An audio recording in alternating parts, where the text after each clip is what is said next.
Shalom, salam sejahtera di dalam kasih Tuhan kita Yesus Kristus. Selamat pagi, selamat kita mau beribadah kepada Tuhan.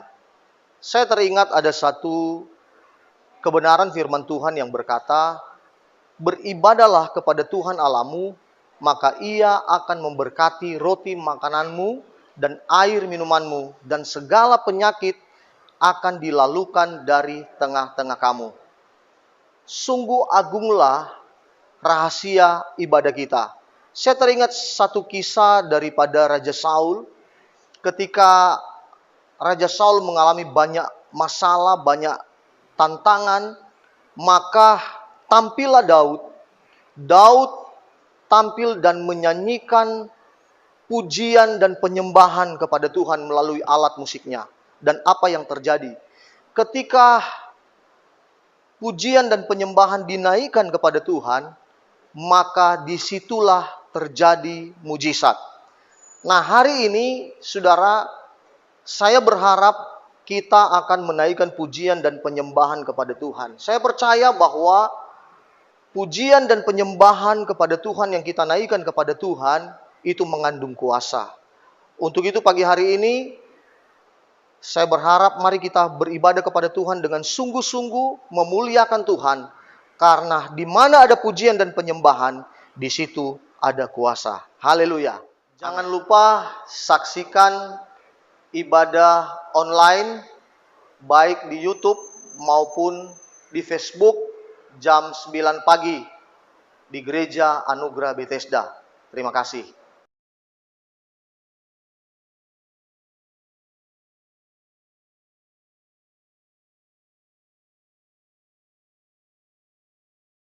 Shalom, selamat pagi. Kembali kita bertemu dalam suasana yang indah yang Tuhan sediakan bagi kita, yaitu untuk kita beribadah. Mungkin dalam keadaan situasi seperti ini, kita tetap bertemu, kita tetap memuji Tuhan, dan kita menyembah Tuhan. Sebelum kita masuk ke dalam pujian dan penyembahan, mari kita berdoa dulu. Terima kasih Bapa yang di surga, Bapa yang baik. Di dalam nama Yesuslah Tuhan kami ada sampai saat ini. Oleh karena kasih dan anugerah-Mu, oleh karena penyertaan Tuhan, kami kembali bisa beribadah di tempat ini. Meskipun ada jarak, tapi Tuhan tidak dibatasi. Dan roh kami pun Tuhan untuk memuji Engkau tidak terbatasi oleh apapun. Oleh sebab itu ya Tuhan, mari Engkau mengurapi kami semuanya, baik yang di tempat ini maupun yang di sana di rumah masing-masing. Kami menerima hadirat Tuhan. Karena segala pujian dan hormat hanya bagi Tuhan Yesus. Kami memulaikan ibadah kami ini Tuhan, di dalam nama Yesus. Haleluya. Amin.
Kau ciptakanku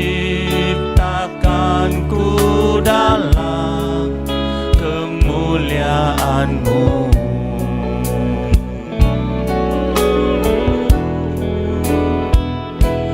Ku tahu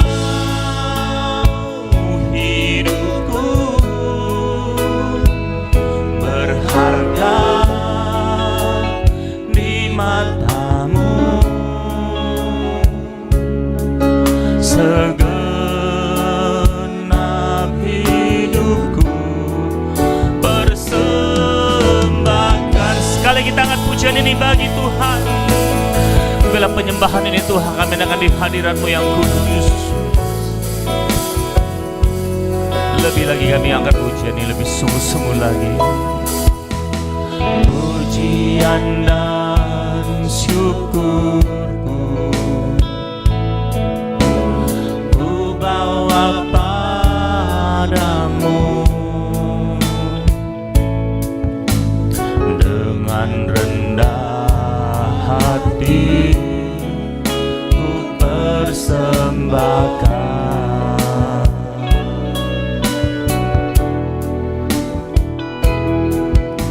Sadar bila ku ada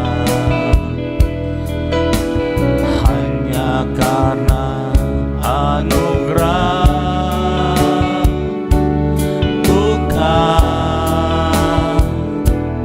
karena kekuatanku.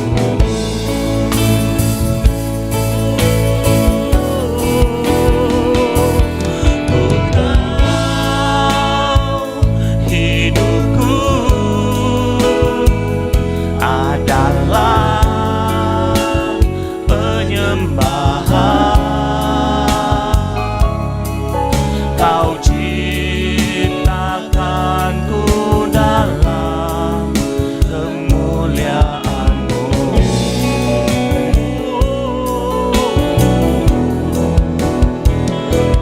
Ku tahu hidupku berharga di mata-Mu. Segenap hidupku berselebih, kami katakan, kami akui, ku tahu, kami tahu Tuhan adalah penyembahan.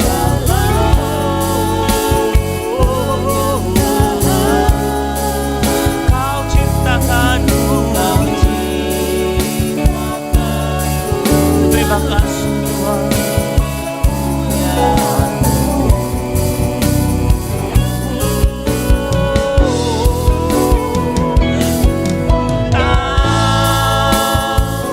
Hidupku berharga di mata-Mu. Segenap hidupku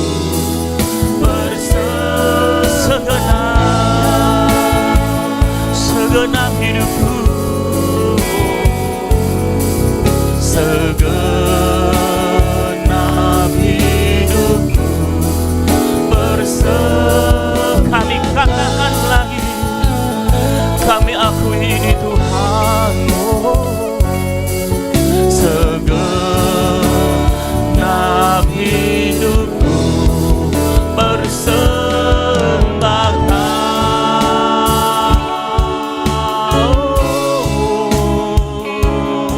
Kami persembahkan segenap hidup, segenap jiwa kami menyembah Kau Tuhan, dan Kaulah segalanya.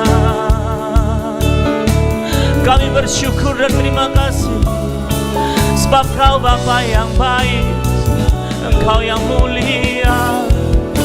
Kami sadar Tuhan, kami ada hanya karena anugerah-Mu, karena kebaikan-Mu. Kaulah kekuatan kami Tuhan. Yesus, Yesus, Dialah Tuhan yang benar, Dialah mulia.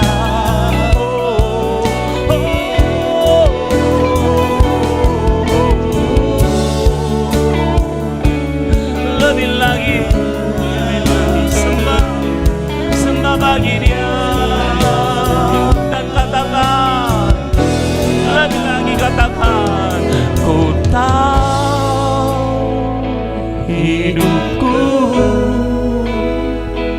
adalah penyembahan.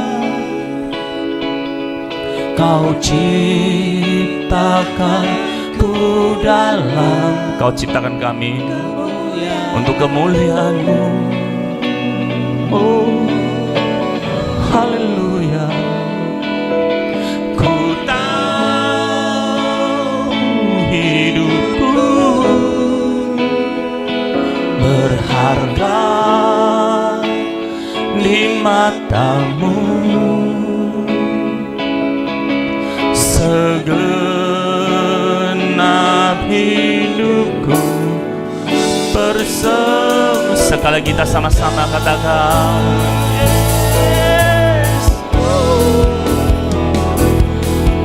tahu hidupku adalah penyembahan. Kau ciptakanku dalam kemuliaan-Mu.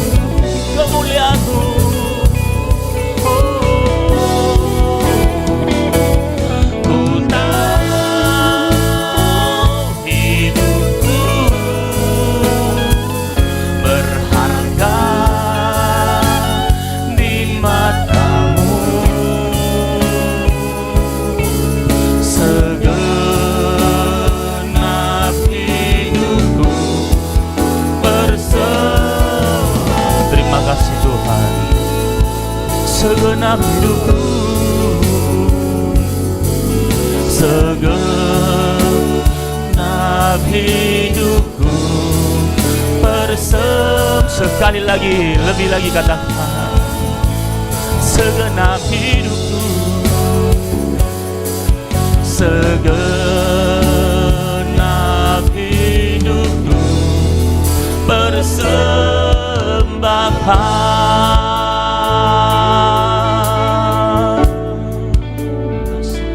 Segenap hidup kami Tuhan, kami persembahkan kepada Tuhan, karena kami terus pegang janji-Mu Tuhan, bahwa janji-Mu iya dan amin dan nyata dalam hidup kami. Terpujilah Tuhan, kami mau lebih lagi bersorak memuji Engkau di dalam nama Yesus. Semua kita yang siap memuji Tuhan katakan amin. Ayo kita angkat pujian yang kedua.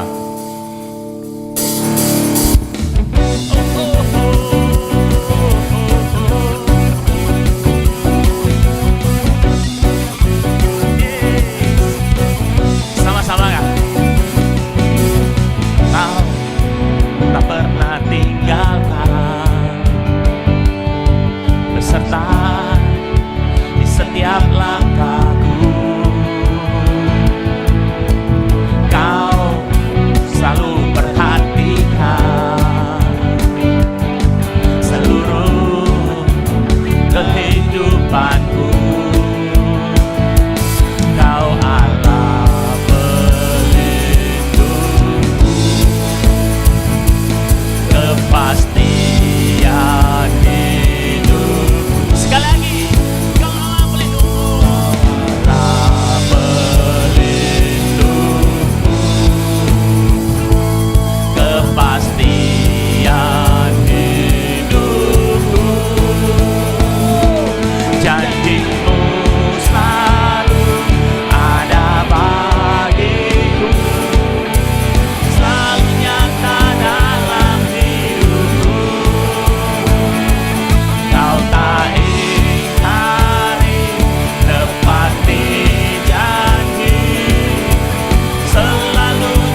yang percaya, ya tak ingkari ketepatan janji.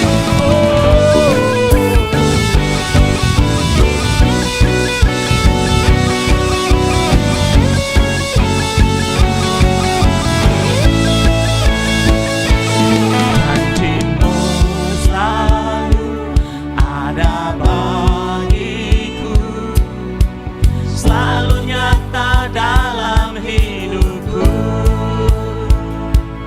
Kau tak ingkari tepati janji, selalu nyatalah janjimu. Janjimu selalu ada bagiku, selalu nyata dalam hidupku. Kau tak ingkari tepati janji, selalu nyata janji. Sekali lagi, janjimu selalu ada bagiku, selalu nyata dalam hidupku.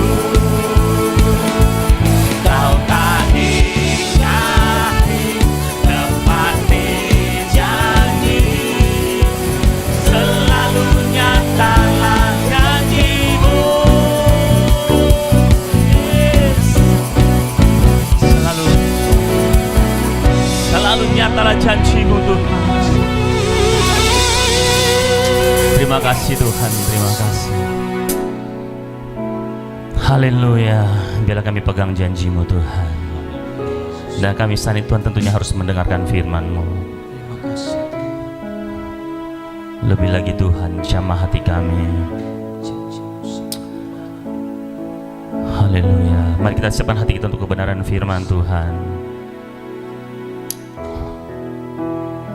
Kita angkat pujian ini. Jangan pernah menyerah. Tuhan tak pernah janji langit selalu biru, tetapi Dia berjanji selalu menyertai. Tuhan tak pernah janji jalan selalu rata, tetapi Dia berjanji berikan kekuatan. Jangan pernah menyerah, jangan berputus asa.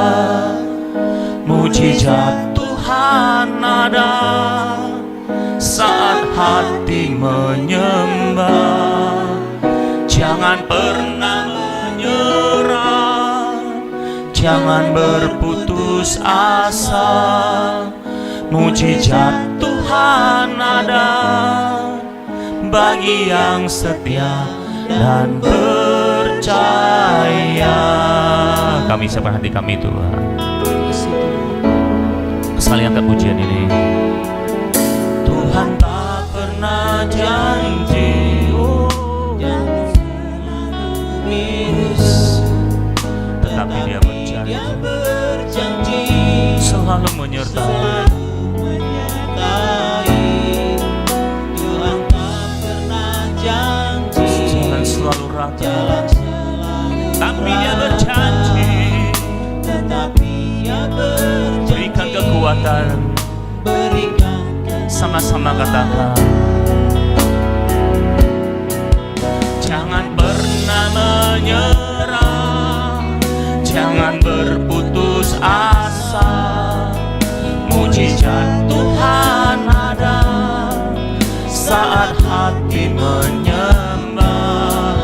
Jangan pernah, jangan berputus asa, jangan berputus asa. Mujizat Tuhan ada bagi setiap kita yang percaya, bagi yang setia dan percaya. Sekali lagi katakan,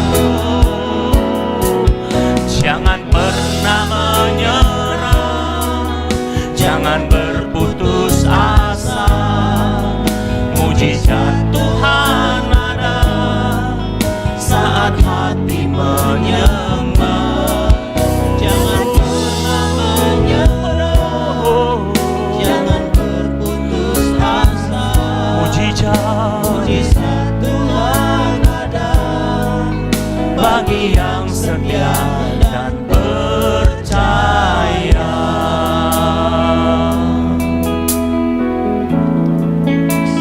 Mari kita siapkan kebenaran firman Tuhan. Kami undang hamba-Nya untuk menyampaikan firman Tuhan. Haleluya. Terima kasih.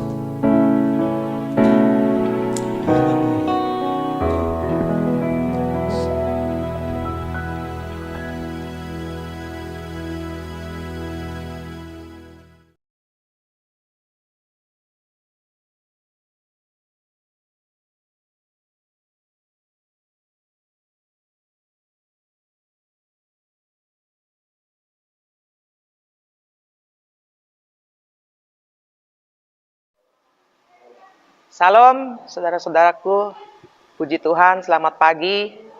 Kita kembali beribadah meskipun kita berjauhan, masing-masing tempat, saudara di rumah.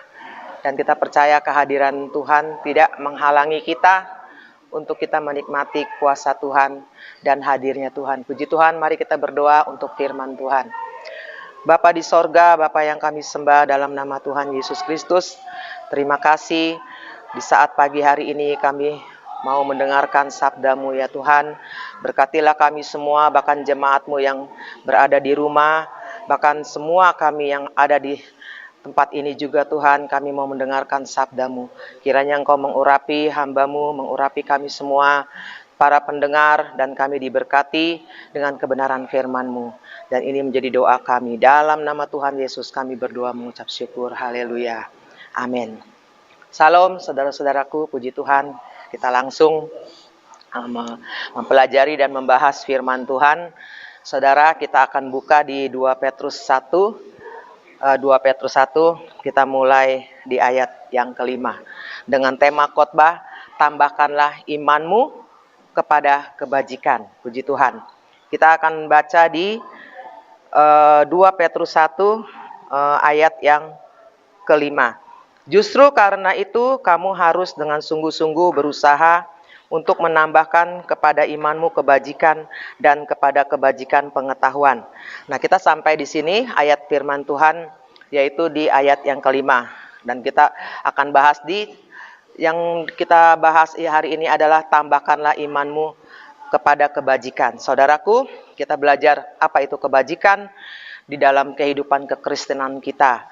Saudaraku, mengapa Rasul Petrus memberikan nasihat untuk menambahkan iman kita kebajikan? Ini adalah hal yang sangat luar biasa dalam kehidupan perjalanan kekristenan kita. Kebajikan itu bisa dalam arti kata adalah keluhuran moral dan perilaku yang luhur ya. Dengan kata lain sifat-sifat baik, yaitu penyabar, pemurah, peramah, dan suka menolong, dan lain-lain, yang harus dipunyai orang beriman atau orang percaya dalam dirinya. Karena sifat-sifat ini adalah sifat-sifat yang dipunyai oleh Allah sendiri, saudaraku. Dan puji Tuhan, kita belajar membahas, mengurai bagaimana Tuhan mengajar tentang kebajikan ini, saudaraku. Sifat-sifat ini akan nampak dalam segala tingkah laku orang percaya ketika mereka berinteraksi dengan orang lain sepanjang umur hidupnya ya. Jadi kebajikan adalah segala perbuatan atau perilaku baik yang dilakukan orang percaya terhadap orang-orang lain atau orang-orang sekitarnya. Jadi saudaraku, kita belajar apa sih Rasul Petrus mengajarkan kita untuk menambahkan iman kita kepada kebajikan. Artinya saya ilustrasikan bagaimana ketika kita iman itu adalah dasar dari segala sesuatu. Tapi saya di sini tidak membahas iman, tapi kita membahas apa yang harus ditambahkan, yaitu kebajikan. Ini sangat luas, saudaraku, arti sebuah kebajikan. Karena kalau di agama lain kebajikan ini itu disertai dengan perbuatan yang luhur. Nah, kita sebagai orang percaya kita harus melakukannya lebih dari orang-orang yang beragama lain seperti itu, saudaraku. Jadi segala perbuatan atau perilaku luhur ini akan dilihat orang yang mengenalnya dan orang di sekitarnya. Dengan demikian, ia sekaligus juga bersaksi bahwa dia murid Kristus ya, bahwa kita menyaksikan bagaimana tingkah laku kita di tengah-tengah masyarakat ya, dan dengan demikian kita akan disebut pengikut Kristus ya. Juga kita memuliakan Tuhan Yesus, saudaraku. Dengan perbuatan itu, karena perbuatan-perbuatan ini akan menjadi bau harum dan juga menyenangkan hati Allah ya, menyenangkan hati Tuhan. Jadi dalam kita melakukan kebajikan itu adalah hal yang sangat luar biasa sebagai anak-anak Tuhan. Dan inilah yang menjadi keunggulan kita sebagai orang percaya, saudaraku. Kita akan baca dalam Matius 12 ayat 49 dan 50. Kita akan baca, saudaraku, firman Tuhan.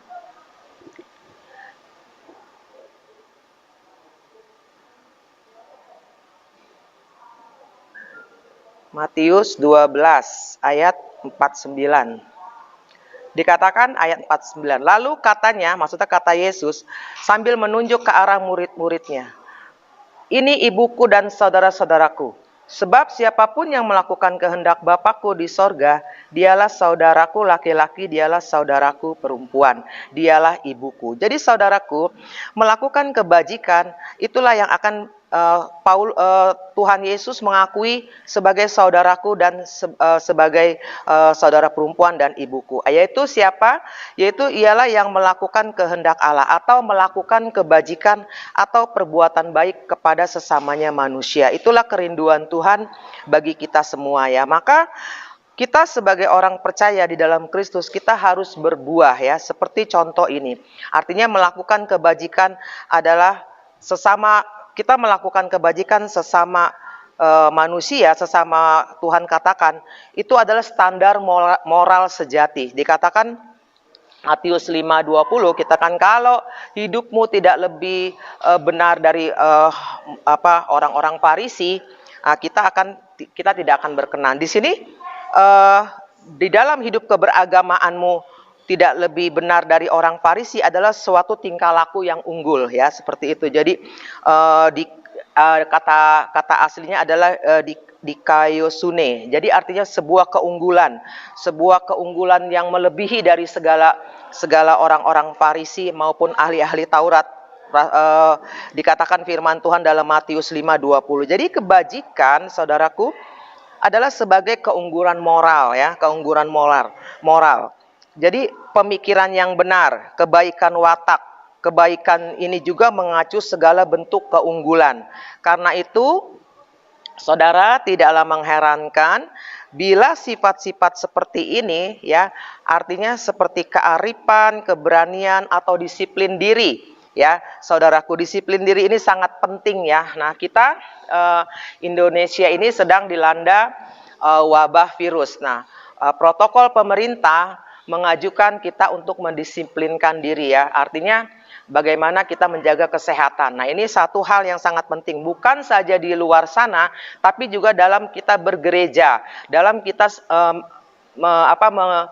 melakukan apa yang kita kerjakan dalam pekerjaan Tuhan. Nah, itu harus kedisiplinan diri. Ini adalah salah satu kebajikan juga dalam kehidupan kita ya, keterbukaan, keibaan hati, belas kasihan kita kepada orang lain ya. Ini salah satu juga sifat kebajikan dan ini harus kita kenakan dalam kehidupan kita. Seterusnya ketekunan ya. Tekun kita mencari Allah, tekun kita berdoa, tekun kita menjalani hidup kita hari-hari dengan kesetiaan kita, kejujuran, saudaraku, kerendahan hati. Nah, jadi kita jangan sombong dalam kehidupan kita.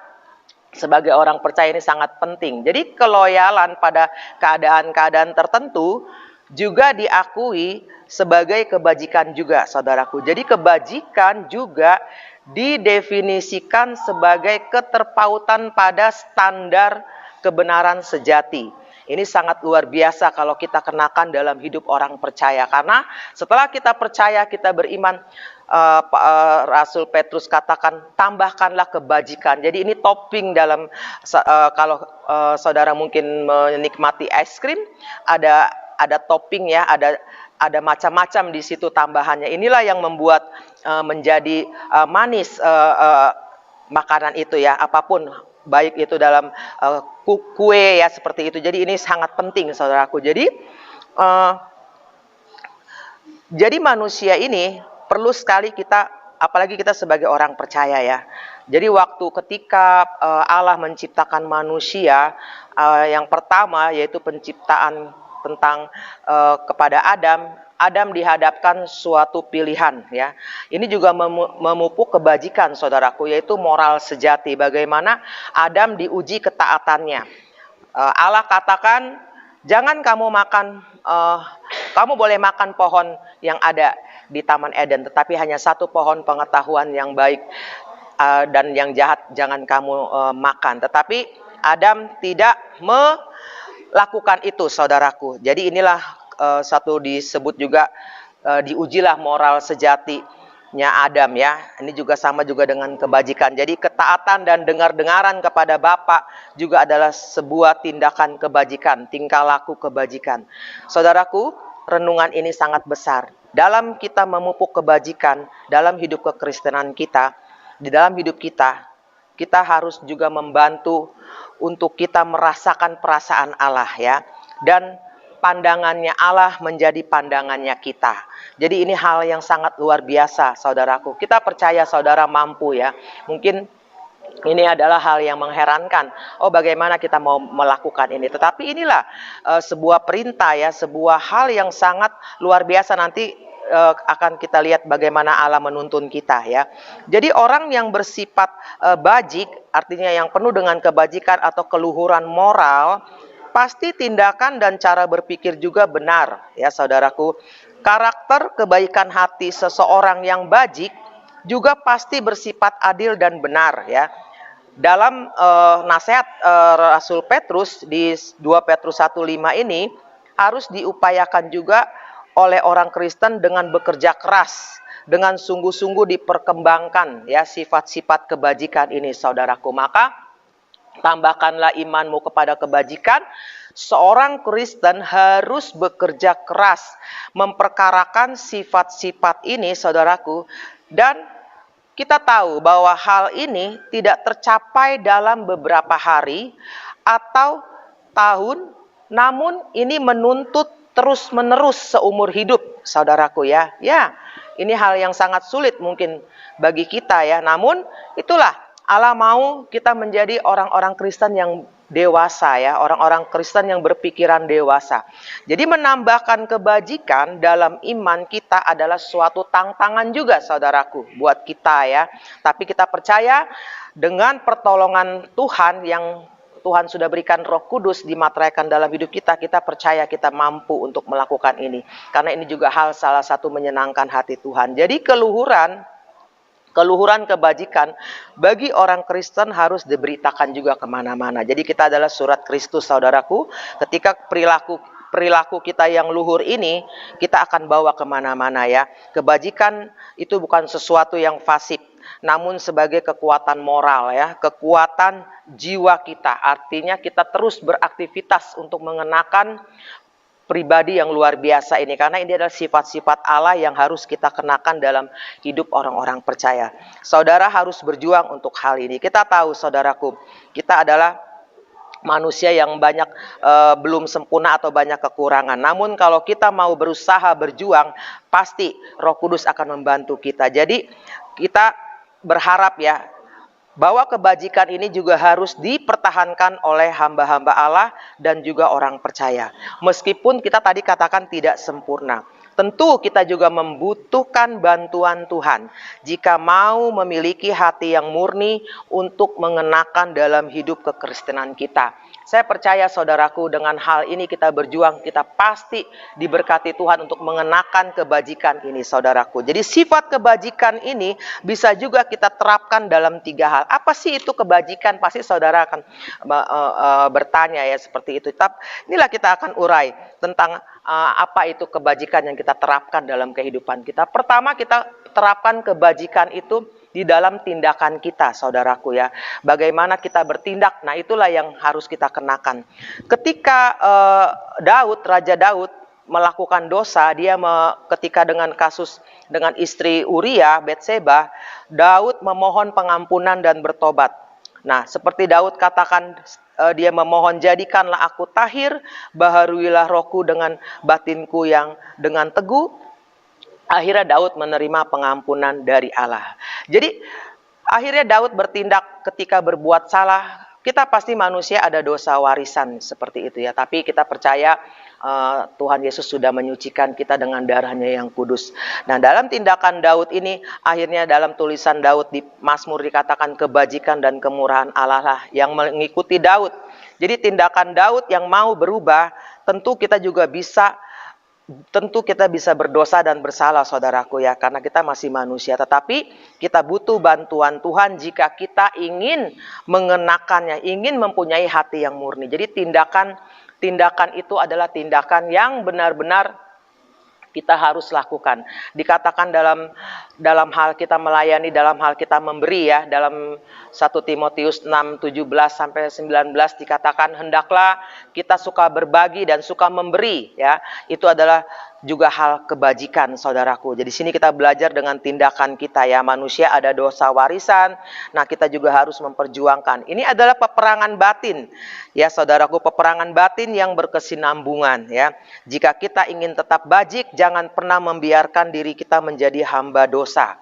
Sebaliknya, menjadi hamba kebenaran. Jadi orang yang dipimpin oleh roh ya, bukan oleh keinginan-keinginan daging. Jadi saudaraku, mari kita kenakan bagaimana kita mengenakan kebajikan dalam hal memberi, ya, dalam hal kita menolong orang lain, ya. Kita bertindak dalam hal persembahan ini kita tidak hitung-hitungan. Dikatakan di 1 Timotius 6 tadi ya, peringatkanlah kepada mereka itu, hendaklah mereka berbuat baik, ya, hendaklah mereka berbuat kebajikan seperti itu, saudaraku. Nah, ini harus kita terapkan dengan segala tindakan kita.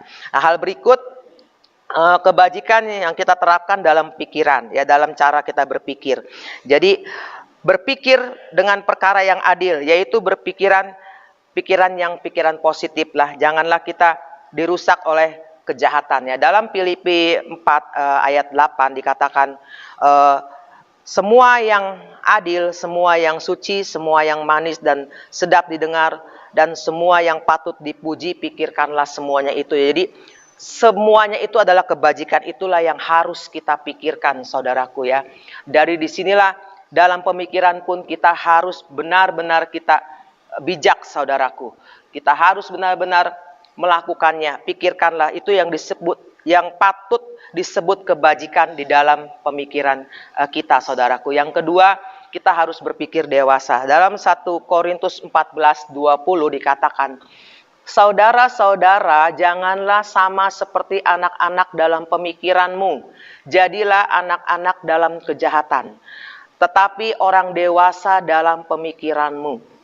Jadi kita, saudaraku, dalam kita melakukan kejahatan, jangan pernah kita berpikir tentang kejahatan, tetapi kita harus dewasa dalam kita berpikir benar ya. Janganlah kita seperti anak-anak, dikatakan seperti itu. Jadi dikatakan ya, dalam kita berpikir dewasa, kita harus mencapai pengetahuan tentang kebenaran dan dijauhkan dari pemikiran-pemikiran yang jahat dalam kehidupan kita. Karena pemikiran juga ini adalah satu landasan ataupun tempat berpijaknya kuasa kegelapan. Jadi kita harus berpikir yang positif, berpikir tentang kebenaran-kebenaran firman Tuhan. Yang ketiga, kebajikan kita terapkan dalam bertutur kata ya, saudaraku.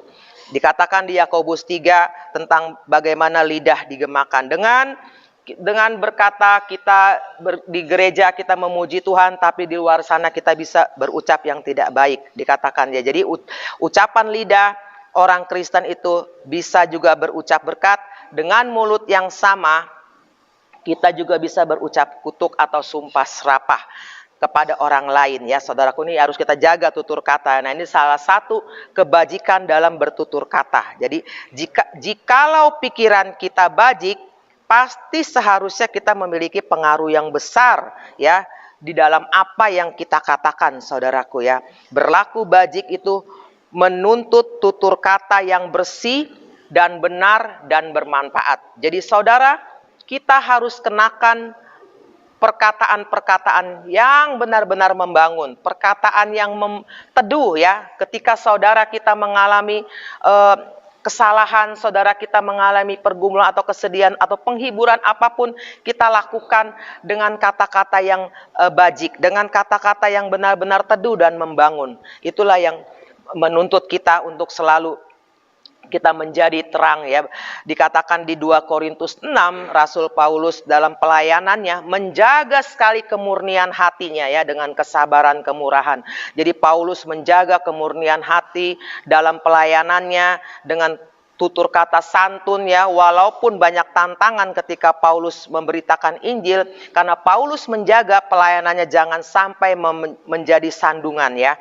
Maka dengan kesabaran dan kemurnian hatinya Paulus, dengan kasih yang tidak munafik, ini juga salah satu kebajikan di dalam tutur kata ya. Sebagai hamba-hamba Allah, sebagai penginjil, kita percaya sebagai orang-orang yang terang, orang-orang yang percaya kepada Tuhan, kita harus terapkan ini. Dan Tuhan Yesus sendiri ketika berada di bumi ini, dia memberi teladan ya. Ketika dia di dunia ini, dia tidak berbuat dosa. Waktu itu kan dia jadi manusia seperti kita ya. Dan tipu daya tidak ada dalam mulutnya. Jadi jangan ada kita tipu daya dalam mulut kita. Ini adalah satu juga kebajikan yang diterapkan dalam tutur kata ya. Jika kita benar-benar hamba Allah atau orang Kristen, kita akan jujur dalam tutur kata yang benar dan tingkah laku yang benar. Artinya artinya seolah-olah kita berikat pinggangkan kebenaran. Dan ini sangat indah sekali saudaraku kalau kita terapkan dalam kehidupan kita. Jadi hindarilah perkataan-perkataan yang kosong, sembrono, segala kepahitan, kegeraman, kemarahan, pertikaian, ya, fitnah, itulah buang di antara kita. Jadi Yakobus berkata di situ dikatakan kita harus mengekang lidah ya. Jadi perbuatan bajik juga harus kita lakukan di dalam tutur kata kita ya, karena kecenderungan kita manusia itu adalah kecenderungan yang berdosa. Semua kadang-kadang kita bersalah dalam perkataan. Namun kita harus mengenakannya sebagai kekang dalam mulut, dikatakan Yakobus di dalam mulut kuda. Jadi orang yang beribadah kepada Tuhan harus menjaga perkataannya, dikatakan di Yakobus 1 ayat 26 ya. Menjaga lidahnya, menjaga katanya. Di gereja kita memuji Tuhan, tetapi di luar sana kita dengan sumpah serapa, gosip dan lain sebagainya. Tapi jangan kita melakukannya seperti itu saudaraku. Dan kita percaya di dalam pelajaran tentang kebajikan ini kita harus sungguh-sungguh kita mengenakannya. Mungkin ada bagaimana kita menerapkannya? Ya, dengan peristiwa-peristiwa kehidupan kita sehari-hari, kita menghadapi orang-orang. Dan apalagi di tengah-tengah situasi pandemi ini, saudaraku, disinilah kita harus sungguh-sungguh kita belajar ya. Nanti ini kan sudah ada diterapkan new normal ya. New normal ini bukan berarti kita nanti kalau sudah nggak ada wabah ini kita akan bebas begini, kita punya sesuka hati. Tidak saudaraku, justru new normal ini saya renungkan adalah untuk bagaimana setelah pandemi ini orang-orang percaya gereja Tuhan menjadi orang-orang yang sudah benar-benar berubah ya, dan ada sesuatu kehidupan yang baru, yaitu kehidupan Kristus, yang artinya kita terapkan tentang kebajikan. Ini adalah salah satu perilaku Allah loh. Ini suatu hal yang luhur ya, moral yang luhur gitu. Kita jangan kalah ya dengan orang-orang agama-agama samawi. Mereka melakukan kegiatan agamanya dengan benar-benar, tapi di sini kita luar biasa saudaraku, kita menerapkannya ini. Mengapa Rasul Petrus menasihati kita dengan tambahkanlah imanmu itu kebajikan? Ini yang luar biasa saudara, karena kita akan baca ya, kita baca lagi mengapa Petrus melakukan menasihati ini di ayat berikutnya dari 2 Petrus 1 mulai ayat 8 ya. Saya bacakan di sini. Sebab apabila semuanya itu ada padamu ya, kebajikan yang engkau terapkan yang tadi saya sudah uraikan ya, dengan berlimpah-limpah, kamu akan dibuatnya menjadi giat dan berhasil dalam pengenalanmu akan Yesus Kristus Tuhan kita ya. Suatu pribadi yang luar biasa kita kenal karena kita terapkan pribadinya Tuhan dan sifat-sifat Tuhan dalam kehidupan kita. Ayat 9. Dari ayat yang tetap ayat pokok kita 2 Petrus 1 ini, ayat 9. Tetapi barang siapa tidak memiliki semuanya itu, ia menjadi buta dan picik karena ia lupa bahwa dosa-dosanya yang dahulu telah dihapuskan. Ingat saudaraku, kita sudah ditebus oleh Tuhan Yesus dengan darahnya yang mahal di kayu salib. Apa tanggung jawab kita? Ya, setelah kita ditebus, apa yang kita harus lakukan? Inilah yang disebut kita sudah beriman, kita percaya, dan tambahkan kebajikan. Nah, ini adalah ranahnya kita, ya, ranahnya kita orang percaya. Dikatakan ayat 11, dengan demikian kepada kamu akan dikaruniakan hak penuh untuk memasuki kerajaan kekal, yaitu kerajaan Tuhan Juru Selamat kita, Yesus Kristus. Saudaraku, luar biasa ya. Disinilah kita akan masuk di dalam satu bilangan orang-orang benar yang Tuhan akan pisahkan dan menjadi orang-orang yang saleh yang berada bersama-sama Tuhan. Dan inilah tanggung jawab kita yang kita harus kerjakan saudaraku dengan sungguh-sungguh, dengan perjuangan pergulatan batin yang sangat luar biasa. Nah, masalahnya tanggung jawab ini itu adalah Tuhan kasih kita kehendak bebas. Apakah kita mau menerapkan semua yang diurai oleh firman Tuhan hari ini saudaraku? Apakah kita mau dan mau ada perjuangan? Itu tergantung daripada respon saudara sebagai orang-orang percaya. Termasuk saya juga saudaraku. Jadi mari kita belajar bagaimana nasihat Petrus untuk saat ini ya. Dalam ibadah online ini. Dia menasihatkan Rasul Petrus ini untuk menambahkan kita iman kita itu kebajikan. Ini yang sangat luar biasa. Kalau saudara, saya percaya ini suatu hal yang tidak mudah. Namun kalau kita mau berjuang sungguh-sungguh menerapkan dalam kehidupan kita, niscaya kita menjadi orang-orang yang berkenan di hadapan Tuhan. Puji Tuhan, saudaraku. Firman Tuhan sampai di sini. Kita percaya dan semuanya ini di tengah-tengah situasi kita sedang menunggu supaya wabah ini akan berlalu, kita terus berharap dan bergantung kepada Tuhan ya saudaraku. Saya percaya semua jemaat Tuhan Gereja Anugerah Bethesda dan siapapun yang mendengar renungan firman Tuhan ini, kita percaya diberkati Tuhan ya. Kuasa Tuhan menyertai kita dalam pemeliharaan Tuhan yang sangat luar biasa. Walaupun kita berbeda tempat, tapi tidak mengurangi hadirat Tuhan ada di tengah-tengah saudara, di rumah saudara, dalam keadaan apapun. Nah, disinilah Tuhan uji kita ya. Apakah kita menghargai, menghormati Tuhan, walaupun kita hanya ibadah di rumah melalui online ya. Tapi disinilah bagaimana kita menghormati hadirnya Tuhan. Kita percaya kalau saudara mempersiapkan setiap jam 9 ada ibadah, sudah ditahu ya dari Gereja Anugerah Bethesda, kita juga sedang beribadah seperti waktu kita dahulu di gereja ibadah umum ya. Kita percaya biarlah firman Tuhan ini menjadi berkat bagi kita semua. Mari kita berdoa saudaraku. Terima kasih Tuhan. Bapa di sorga, terima kasih firman-Mu sudah hamba bentangkan, sudah kami dengar ya Bapa. Biarlah semua jemaat-jemaat Tuhan yang mendengar, Engkau berkati, berilah mereka pengarahan untuk mereka menjadi orang-orang percaya yang dewasa, orang-orang percaya yang diberkati Tuhan. Bawalah mereka dalam kemuliaan-Mu ya Tuhan, kuatkan, hiburkan mereka di tengah-tengah situasi pandemi ini. Engkau memberikan kekuatan, penghiburan, bahkan perlindungan Tuhan. Engkau membedakan orang-orang yang berharap kepadamu, memberkati bangsa negara kami, memberkati semua jajaran pemerintahan Indonesia, bahkan Bapak Presiden kami ya Tuhan. Biarlah boleh diberikan hikmat yang daripadamu dalam menangani situasi pandemi ini, dan kami semua juga boleh kembali hidup seperti biasa Tuhan. Dan kami tahu bahwa saat ini walaupun kami dalam berbeda tempat, tapi kami tahu semuanya Engkau sudah atur hidup kami dan Engkau sudah memelihara kami. Terima kasih dan terima kasih ya Bapa di sorga, memberkati para jemaat Tuhan. Mari saudara kita angkat tangan kita, diberkatilah Engkau di dalam Bapa di sorga, kasih setia segala berkat sorgawi turun dari Bapa di sorga atas hidupmu dan juga pemeliharaan Tuhan Yesus, kasih setianya, bahkan penghiburan daripada Roh Kudus yang selalu menyertai kita sampai kesudahan zaman. Terima kasih Tuhan, memberkati saudara semua. Haleluya. Amin.